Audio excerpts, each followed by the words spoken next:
Hey guys, Alexander Marshman here, the co-founder and CEO of Dialtune. We're here in the studio with Bryan Saffler, a co-founder and head of marketing, and he's behind the cameras today. And what is your name? I'm Bryan Bedson. I'm inventor, founder of Dialtune drums. During that time when I was in grad school, this was a hobby. It was a side project. It was something I was continuing to just sort of chip away at, and I filed a couple more patents, and then I built the next prototype while in grad school. Okay, so why don't we show you the next prototype, kind of give you guys a history.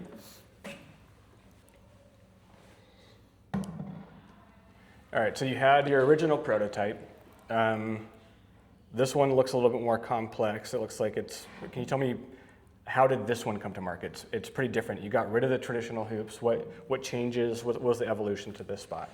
Yeah, so I think the vision behind this is, you know, we had shown some schematics and the original patents of the early prototype to one of the big players in the industry, hoping that they would catch the vision and jump on board and want to license it. That was always my vision. I was like, someone, you know, more qualified who's been doing this a lot longer than I have should take this to market.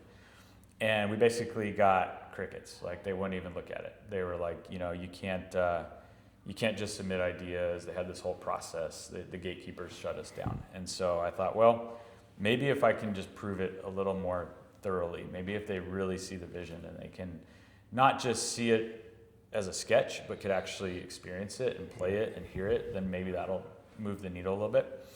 And so this was built with the help of an engineering student at SPU while I was in grad school. And the goal here was to build something that was a little bit more polished, a little bit more easy to understand for someone who just was not just looking at drawings. And so I wanted to have both heads represented. I wanted to have a gearbox that actually locked and unlocked. And so the idea being that, you know, my original thinking was people are used to drum keys. We're introducing them to something new. We don't want to have them get rid of something they're so familiar with yet. And so let's have it work with a drum key.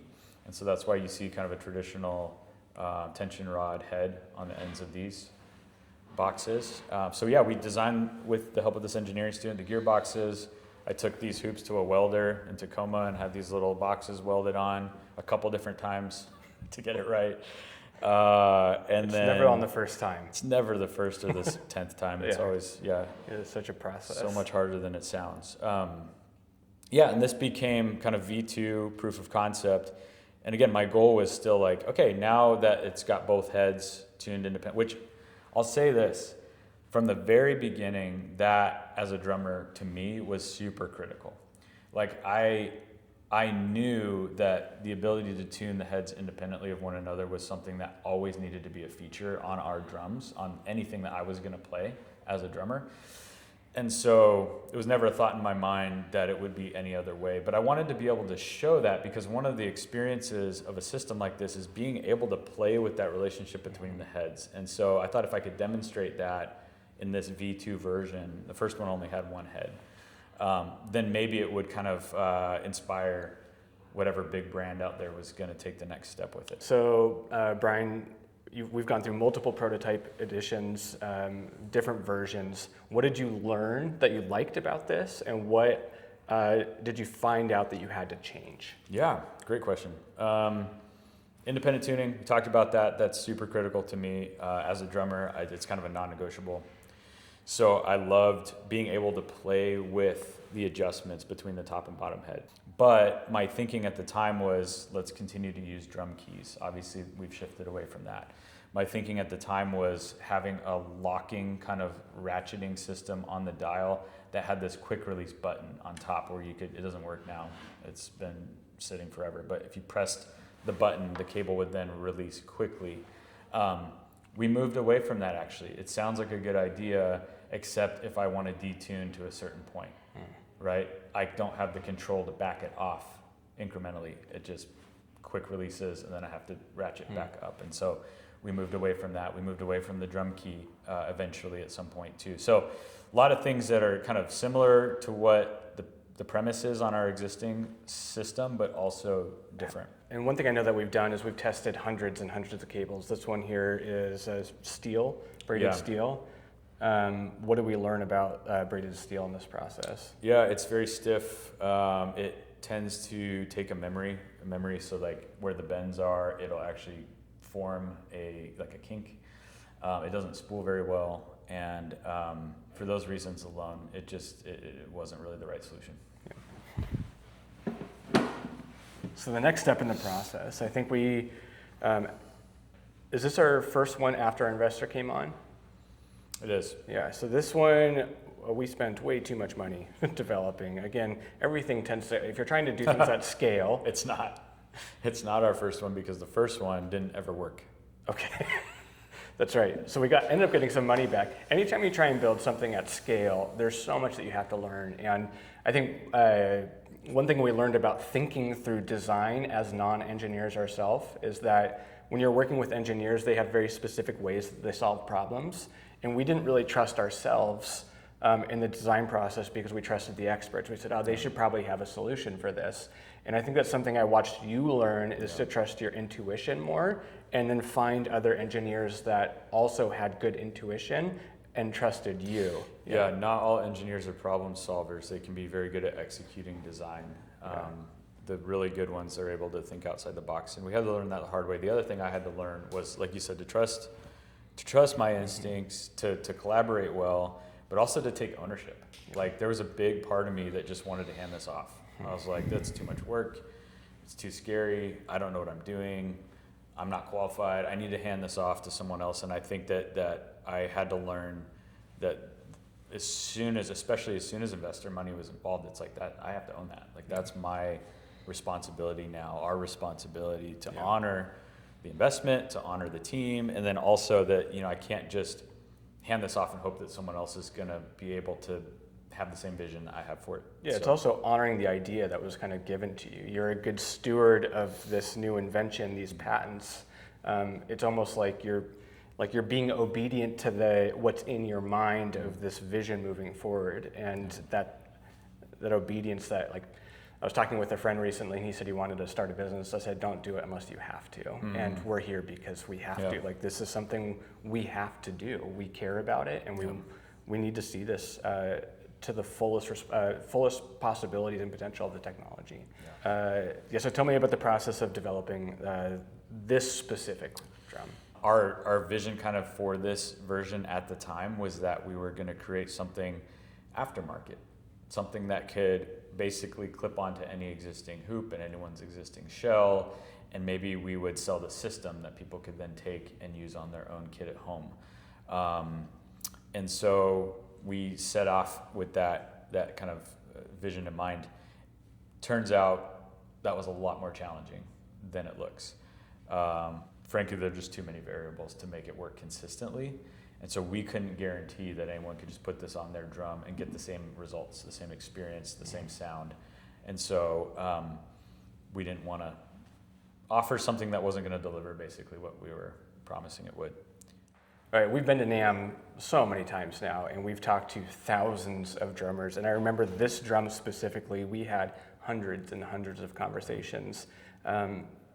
One thing in particular is people loved the idea. They said, that would be super cool, but I wonder if you guys did this instead. And I wonder if you did this instead. So we listened, because we're a company building drums for drummers, and the world doesn't need another drum company out there just doing the same old thing. So we listened to all your feedback, and then we made changes.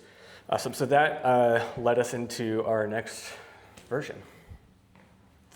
And here we have the Dialtune Maker Series. Actually, this is the prototype of the Maker Series. It doesn't even have a badge on it because it's the very first one that was ever made. What are the design choices that you went with, and why? Well, you'll notice quite a big change, right? A leap from the previous prototype to this one. And the biggest difference is that this was production ready. Like, this drum was ready for market, and we got there through a combination of things. We learned a lot, like Alexander said previously, from listening to drummers from our earlier prototype. We took all of that learning, and we took about a year. So we were 2017 with that previous prototype. We skipped 2018 NAMM, because we were working on developing this, and in 2019 we showed up with this, and we met the right engineer who caught the vision and really helped us bring it across the finish line. Design changes, ideas. So the biggest design change from the previous prototype is the quick release hoop and the dial. So you'll notice we moved away from the drum key. We thought, hey, we're trying to simplify this process overall. Why are we still having people use something that adds a step or adds something that can get, I mean, I'm always losing my drum keys. So let's just eliminate that, right? Our goal is simplicity of use, ease of use, and so we went with the dial design. And then through the process of trying to figure out if we're building this and we're trying to control all the variables and make something that's easy to repeat for a drummer, we also don't want them to have to restring the cable every time. That can be a pain. You'll notice that the alignment of the cable, the way the cable travels, is just like the previous prototype. That's something we learned through that iteration. It helped distribute the tension more evenly, and then it allowed ultimately for the quick release hoop, which I won't demonstrate, you guys have seen, but that was kind of a big aha moment for us. We're like, not only are we able to solve single point tensioning, now we're making head changes fast, simple. I mean, the idea that I could not just get it to tune where I want it into the environment I'm in, but I can play around with the color palette of heads that I bring with me. Like I can just go into a studio or in a session and be like, yeah, that one's not, that was too dry. I actually want a little more body, so I'm just gonna swap the head out. 30 seconds later, I've got a whole new sound. That was really cool and really exciting, and something we kind of stumbled across through the process. Okay, so with this one, we started mass manufacturing these. We took pre-orders on these, and we had to raise more capital to get it done because running a manufacturing company is actually very expensive, as we've found out along the way. Like a lot of us weren't getting paid and haven't been getting paid to build this. So you're all in on this, and you're continuing to learn. We're working with our first company. What are some of some key takeaways from working with our first manufacturing partner?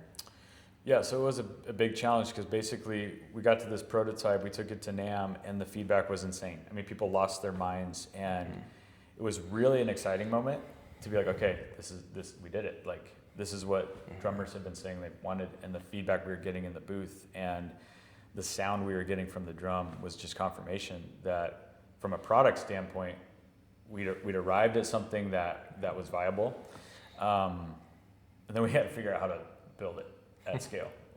And so that was a whole new, okay, well, I wasn't an engineer, we weren't engineers, and we finally got to this stage with the product development. Now we have to become supply chain manufacturing experts somehow. And thankfully, again, we had the right people on our team who had the solutions that we didn't have and the experience we didn't have to kind of help point us in the right direction. And we partnered with a manufacturing company just on the hardware. So the original idea was we wanted to just have the hardware made overseas, because that was where they specialize in this particular type of casting process. The material and the casting process for the hardware was cost effective and still high enough quality that it would work well for the system. But we thought we would control all the end variables by having the drums hand assembled here by our team initially. Again, we're a garage startup. And so that was your brother and you actually assembled every one of these drums that shipped out. And these like drums costed us, they were so expensive. They were way more money than the average snare price, and that's how much it cost us to build them.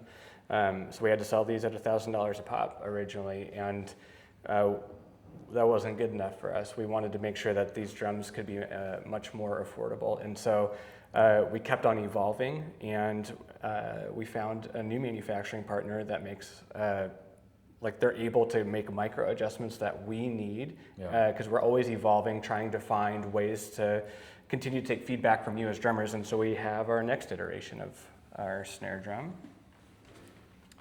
which this is the Dialtune Snare. And quick fun story on this one. This one's signed by the Whalers because they just used it at their recent show. That was super fun. What changes were made between design, the Maker Series, and the Dialtune Snare as it is? So we knew we wanted to get, like Alexander said, this into a price point that was attainable for as many drummers as possible. That being said, there's a lot going into this system, and we didn't want to sacrifice quality to get to that lower price point. And so that was a challenge. It was a real challenge, and it took us over a year to try and figure that out after having launched the Maker Series. And our manufacturing partner that we're working with now has been really, really great, and they've done a phenomenal job. And so they've been a solution finder for us, which has been huge. But the other thing is the quality actually went up. And that's remarkable. Like, usually when you're getting price point down, you're losing quality. But the quality of our shells is improved. The quality of just the precision and the how repeatable the process has been versus even when we were doing it ourselves has improved. And we're really proud of the way that this came together.